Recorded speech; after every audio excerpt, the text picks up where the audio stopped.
Hi friends, education update episode number 9కి స్వాగతం. ఈరోజు డేట్ ఏమొచ్చి సెప్టెంబర్ 1, 2025. టైం ఏమొచ్చి 7 AM అవుతుంది. ఇప్పటి వరకు ఉన్న అప్డేట్స్ అయితే ఇవి. మొదటగా మీరు చూసుకున్నట్లయితే డిఎస్సి రిజర్వేషన్లోను గోల్మాన్ అయితే ఇచ్చారు. జీవో నెంబర్ 77 ప్రకారం ఆర్టికల్ విధానం అమలు చేయలేదని అభ్యర్థుల ఆరోపణ. రహస్యంగా కొందరికి కాల్ లెటర్లు ఇవ్వడంపై ఆందోళన. ఇక న్యూస్ చూసినట్లయితే డిఎస్సి 2025 నిర్వహణలో టీడీపీ కూటమి ప్రభుత్వం రిజర్వేషన్లు సైతం సరిగ్గా పాటించడం లేదని ఆరోపణలు అయితే వెల్లవెత్తుతున్నాయి. జీవో నెంబర్ 77 అమలు చేస్తున్నట్టు అధికారులు అయితే పైకి చెబుతున్నా ఎక్కడా పాటించడం లేదని, రాజ్యాంగ విరుద్ధంగా చేస్తున్నట్లు అభ్యర్థులు అయితే మండిపడడం అయితే జరుగుతుంది. దీనివల్ల రిజర్వేషన్ కేటగిరీల అభ్యర్థులకు తీవ్ర నష్టం జరుగుతుందని అయితే చెబుతున్నారు. సెలక్షన్ లిస్ట్ ప్రకటించకుండా పారదర్శకతను తుంగల్లో తొక్కి రహస్యంగా ఒక్కొక్కరికి కాల్ లెటర్లు పంపడం, సెలక్షన్ లిస్ట్ ఇవ్వకుండా సర్టిఫికేట్ వెరిఫికేషన్ చేయడం వెనుక అంతర్యం ఏమిటని వారు ప్రశ్నించడం అయితే జరుగుతుంది. ఇక్కడ చూసినట్లయితే ముందుగా ఓపెన్లో టాప్ 20% పోస్టుల భర్తీ అయితే ఇచ్చారు.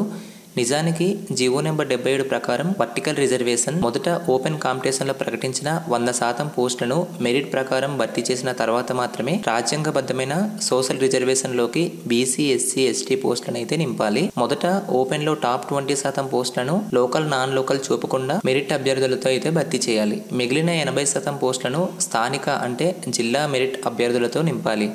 ఇలా ఓపెన్ కేటగిరీలో మొత్తం 100% భర్తీ అయ్యాకే రిజర్వేషన్లైన బీసీ, ఎస్సీ, ఎస్టీ కేటగిరీలోనూ పోస్టులను అయితే భర్తీ చేయాల్సి అయితే ఉంటుంది.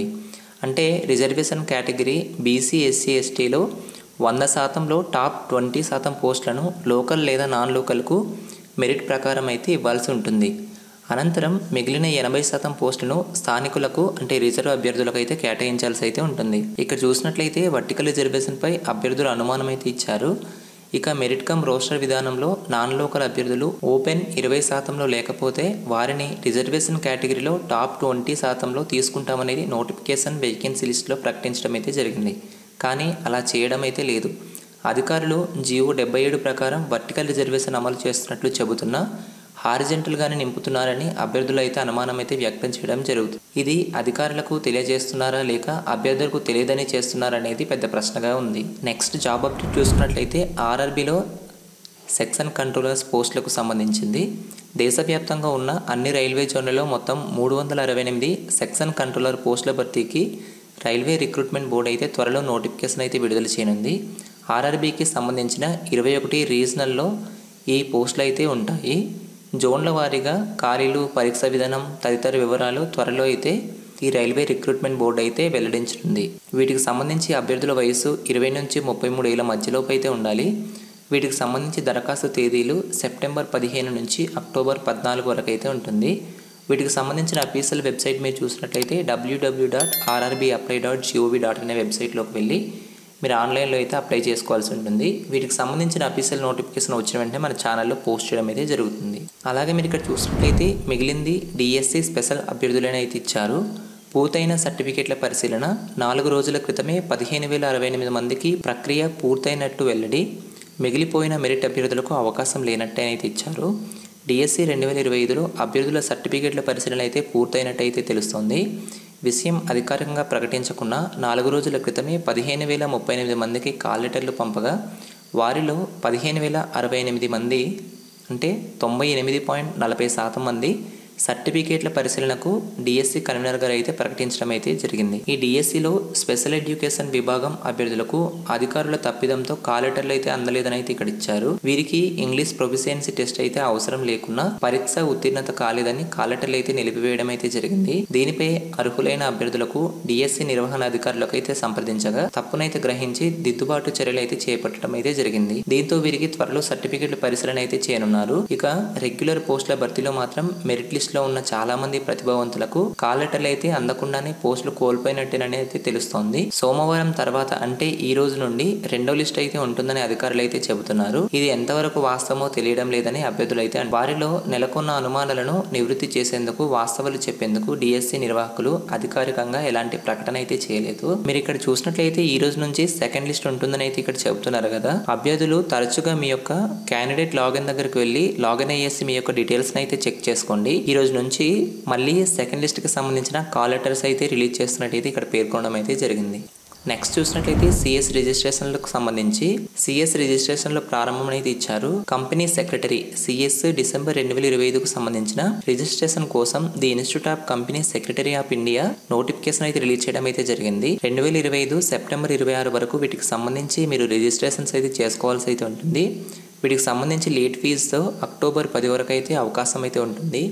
నోటిఫికేషన్ గైడ్లైన్స్ ప్రకారం 2025 డిసెంబర్ 22 నుంచి 29 వరకు హిందీ మరియు ఇంగ్లీష్లో అయితే పరీక్షలు అయితే నిర్వహించనున్నారు. వీటికి సంబంధించిన పరీక్ష ఫీజును చూసుకున్నట్లయితే ఎగ్జిక్యూటివ్ ప్రోగ్రామ్ ఫీజు ఒక గ్రూప్కు 1500, అలాగే ప్రొఫెషనల్ ప్రోగ్రామ్ ఫీజుకు సంబంధించి ఒక్కో గ్రూప్కు 1800 అయితే ఉంటుంది. వీటికి లేట్ ఫీజు 250 రూపాయలు అయితే పే చేస్తూ మీరు అప్లై అయితే చేసుకోవాల్సి అయితే ఉంటుంది. వీటికి లాస్ట్ డేట్ చూసినట్లయితే సెప్టెంబర్ 26, 2025. వీటికి సంబంధించిన అఫీషియల్ వెబ్సైట్ చూసినట్లయితే SMASH.IESI.edu అనే వెబ్సైట్లోకి వెళ్ళి మీరు ఆన్లైన్లో అయితే అప్లై చేసుకోవాల్సి అయితే ఉంటుంది.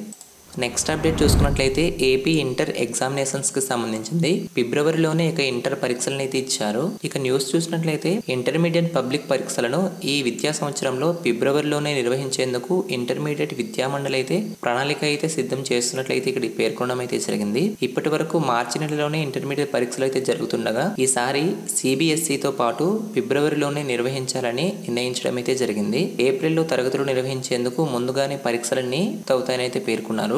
అందుకు అనుగుణంగానే ఇక్కడ పరీక్షా విధానంలోనే పలు మార్పులు చేసినట్లయితే తెలుస్తోంది. నెక్స్ట్ అప్డేట్ చూసినట్లయితే యూపీఎస్సీ ఎగ్జామినేషన్స్ కి సంబంధించింది. యూపీఎస్సీ ద్వారా ప్రతిభా సేతు అయితే ఇచ్చారు.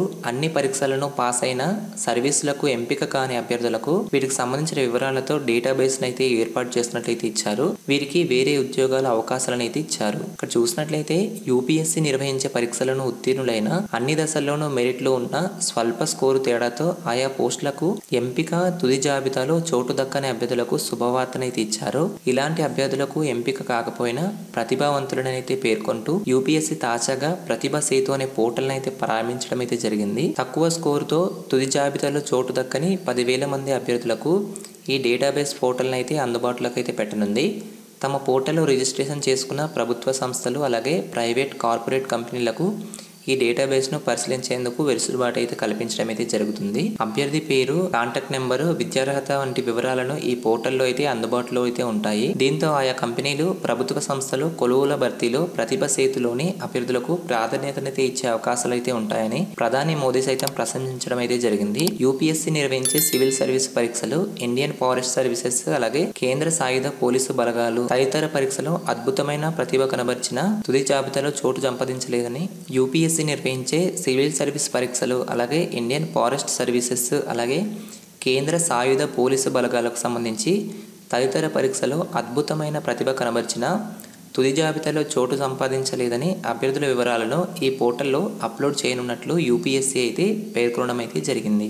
నెక్స్ట్ ఇంపార్టెంట్ కరెంట్ అఫైర్ చూసినట్లయితే వరల్డ్ ఆర్కిటెక్చర్ ఫెస్టివల్ 2024కి సంబంధించింది. ఇక్కడ చూసినట్లయితే కర్నూలు IIITకి ప్రపంచంలోనే 9వ స్థానం కల్పించినట్టయితే తెలుస్తోంది. కర్నూలు శివార్లోనే జగన్నాథ గట్టుపై 151 ఎకరాల విస్తీర్ణంలో 254 కోట్లతో ప్రపంచ స్థాయి ప్రమాణాలతో నిర్మించిన IIIT కళాశాల ప్రాంగణానికి అంతర్జాతీయ గుర్తింపు అయితే లభించడం అయితే జరిగింది. గతేడాది నవంబర్లో సింగపూర్లో వరల్డ్ ఆర్కిటెక్చర్ ఫెస్టివల్ 2024 నిర్వహించారు. వీటికి సంబంధించి అన్ని కేటగిరీల్లో కలిపి ప్రపంచవ్యాప్తంగా మొత్తం 760 సంస్థలు అయితే వీటికి పోటీ పడడం అయితే జరిగింది. ఇందులో అత్యుత్తమ ప్రాంగణాలను ఇటీవల ప్రకటించగా ఇందులో అత్యుత్తమ ఆర్కిటెక్చర్ నైపుణ్యాలతో నిర్మించిన ప్రాంగణంలో ఇన్స్టిట్యూషన్స్ కేటగిరీలో మన దేశం నుంచి కర్నూలు IIIT అయితే ప్రపంచంలోనే 9వ స్థానంలో నిలవడం అయితే జరిగింది. నెక్స్ట్ కరెంట్ అఫైర్ చూసినట్లయితే మెగసెసే అవార్డులకు సంబంధించి ఎడ్యుకేట్ గర్ల్స్ కు మెగసెసే అవార్డు అయితే ఇచ్చారు. మన దేశంలోనూ బాలికల విద్య కోసం పనిచేస్తున్న ప్రముఖ NGO ఎడ్యుకేట్ గర్ల్స్ కు ప్రతిష్టాత్మక రామన్ మెగసెసే అవార్డు 2025 అయితే గెలుచుకోవడం అయితే జరిగింది. ఈ పురస్కారాన్ని అందుకున్న మొట్టమొదటి భారతీయ సంస్థగా రికార్డు అయితే సృష్టించడం అయితే జరిగింది. ఈ ఎడ్యుకేట్ గర్ల్స్ ద్వారా మారుమూల ప్రాంతాల్లోని బాలికల యువకులకు విద్యనైతే అందించడం అయితే జరుగుతుంది. వారిలోనూ నైపుణ్యాలను వెలికితీసి సామర్థ్యాన్ని, ధైర్యాన్ని అయితే నింపుతోంది. ఎంతో నిబద్ధత, అంకిత భావం ఈ పని చేస్తున్న సఫీనా హుస్సేన్ ఆసియాలో అత్యున్నత గౌరవానికి ఎంపికైంది. రామన్ మెగసెసే అవార్డు ఫౌండేషన్ ఒక ప్రకటనలో తెలపడం అయితే జరిగింది. నెక్స్ట్ ఇంపార్టెంట్ కరెంట్ అఫైర్ చూసినట్లయితే షాంఘై సహకార సంస్థ SCO 25వ శిఖరాగ్ర సదస్సు ఆదివారం రాత్రి టియాన్జిన్లోని లాంఛనంగా అయితే మొదలవడం అయితే జరిగింది. చైనా అధ్యక్షుడు షీ జిన్పింగ్ ఇచ్చిన విందుతో దీనికి శ్రీకారం అయితే చుట్టినట్లయితే తెలుస్తోంది. భారత ప్రధాని నరేంద్ర మోదీ అలాగే రష్యా అధ్యక్షుడు వ్లాదిమిర్ పుతిన్ సహా వివిధ దేశాధినేతలు దీనికి హాజరవ్వడం అయితే జరిగింది. నెక్స్ట్ కరెంట్ అఫైర్ చూసినట్లయితే నిరుద్యోగంలో 3వ స్థానంలో ఏపీ అని అయితే ఇచ్చారు. ఈ ఏడాది ఏప్రిల్ నుండి జూన్ వరకు లేబర్ సర్వే నివేదికలు వెల్లడినైతే ఇచ్చారు. రాష్ట్రంలో నిరుద్యోగిత 21%, జాతీయ స్థాయిలో 14.6%. దేశవ్యాప్తంగా నిరుద్యోగంలో ఆంధ్రప్రదేశ్ 3వ స్థానంలో నిలిచినట్లు లేబర్ ఫోర్స్ సర్వే నివేదిక అయితే వెల్లడించడం అయితే జరిగింది. ఈ ఏడాది ఏప్రిల్ నుంచి జూన్ వరకు రాష్ట్రంలోని గ్రామీణ పట్టణ ప్రాంతాల్లో కలిపి 29 ఏళ్లలోపు యువతీ యువకుల్లో నిరుద్యోగిత 21% ఉన్నట్లు నివేదిక అయితే వెల్లడించింది. జాతీయ స్థాయిలో నిరుద్యోగిత యువత కేవలం 14% ఉండగా రాష్ట్రంలో అంతకు మించి ఉండటం గమనార్హం. నెక్స్ట్ ఇంపార్టెంట్ కరెంట్ అఫైర్ చూసినట్లయితే ఇంటర్నేషనల్ మానిటరీ ఫండ్ IMFకి సంబంధించి ఎగ్జిక్యూటివ్ డైరెక్టర్గా RBI మాజీ గవర్నర్ అయిన ఉర్జిత్ పటేల్ గారు ఆగస్టు 29న అయితే నియమితులు అవ్వడం అయితే జరిగింది. ఈయన 3 ఏళ్ల పాటు ఈ పదవిలో అయితే కొనసాగనున్నారు. గతంలో ఈ బాధ్యతలో ఉన్న డాక్టర్ కృష్ణమూర్తి సుబ్రహ్మణ్యన్ను 25 మేలో అయితే ప్రభుత్వం అయితే తొలగించడం అయితే జరిగింది. నెక్స్ట్ ఇంపార్టెంట్ కరెంట్ అఫైర్ చూసినట్లయితే PM జన్ధన్ యోజన పథకానికి సంబంధించి PM జన్ధన్ యోజన పథకం ప్రారంభించి 2025 ఆగస్టు 28 నాటికి 11 సంవత్సరాలు అయితే పూర్తవడం అయితే జరిగింది. కాలంలో ఆ ఖాతాలో డిపాజిట్లు దాదాపు 16 రెట్లు అయితే పెరగడం అయితే జరిగింది. ఈ అకౌంట్ అనేది కేంద్ర ప్రభుత్వ పథకాల ప్రయోజనాలకు లబ్ధిదారులకు నేరుగా అందించడానికి 2014 ఆగస్టు 28 అయితే ప్రవేశపెట్టడం అయితే జరిగింది.